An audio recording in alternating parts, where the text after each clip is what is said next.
Kenapa Haji Uma begitu populer? Awalnya Haji Uma dikenal luas oleh masyarakat hanya sebagai seorang pelawak dalam serial lokal Empang Bre yang tergambar sangat serius, keras, lurus, konyol, dan kadang aneh. Tapi penampilan Haji Uma sangat ditunggu oleh penikmat komedi Aceh. Tanpa Haji Uma, Bang Joni tak akan lengkap sekalipun Yusniar bersamanya.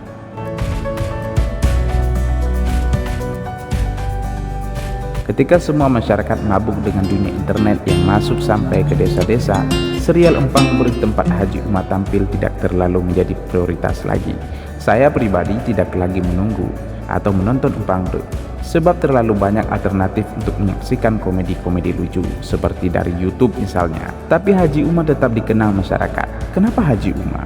Bukankah Ramlan Yahya, Firsa Agam, Berge, dan sederet artis lokal lain juga banyak? Yang lain juga diingat, tapi karakter Haji Uma ini justru yang paling menarik. Saya akan bedah ini lain waktu. Keluar dari konflik yang mencekam tentu saja adalah kelegaan bagi masyarakat Aceh. Konflik bukan hanya merenggut nyawa, tapi juga merenggut senyum dari bibir masyarakat. Sedih dan tangis yang berkepanjangan ditutup peristiwa maha dahsyat tsunami, tentu seakan di luar nalar manusia. Hingga ketika masa damai tiba, serial semacam Empang Bre seperti menemukan air di tengah gurun Sahara. Walaupun sebelumnya juga ada komedi, tapi Empang Bre menjadi serial baru yang lebih menarik. Serial yang hadir pada waktu dan masa yang tepat. Ya, Haji Uma timingnya tepat. Angin surga sibak rukuk dan kesejahteraan bagi masyarakat Aceh yang dikuar-kuar kombatan tak kunjung tiba, bahkan berlawanan dari fenomena sebelumnya.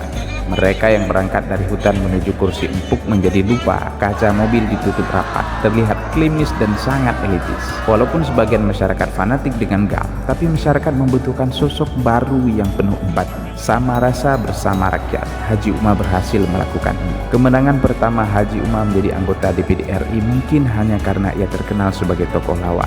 Dan untuk level DPD, masyarakat kekurangan pilihan, sebab syarat utama menuju DPD yang paling penting adalah populer karena daerah pemilihan yang begitu luas. Tapi kemenangan Haji Uma yang kedua kali menyentak semua tokoh politik baik kalangan bawah maupun kalangan atas. Kenapa bisa Haji Uma mendapatkan hampir 1 juta suara? Empati. Ya, empati ini yang langka dalam jiwa politisi kita. Mungkin ada yang punya jiwa empati, tapi publikasi yang kurang. Saya meyakini popularitas Haji Uma bukan popularitas dadakan. Ada yang membantu membackupnya, sehingga Haji Uma setenar sekarang. Tapi banyak juga yang di backup media. Kenapa tidak sesukses Haji Uma? Inilah yang menariknya. Wilayah yang digarap Haji Uma adalah wilayah yang sering diabaikan tokoh politik lain. Bahkan setelah Haji Uma menggarap wilayah itu, terlihat dinas sosial seakan hanya tempat nongkrong para eksekutif, tak melakukan apa-apa. Dari fenomena Haji Uma harusnya orang bisa mengambil kesimpulan, berdebat di ruang sidang tak lebih populis dibandingkan dengan turun menjenguk orang miskin. Haji Uma berhasil menjadi antitesis dari mereka yang menepuk dada seakan membela rakyat setelah keluar dari hutan, sedangkan ketika duduk di kursi empuk tak mau lagi kakinya terkena lumpur. Kini semua politisi Aceh yang punya keinginan maju sebagai calon gubernur Aceh mulai memposisikan Haji Uma sebagai lawan politik yang paling diperhitungkan.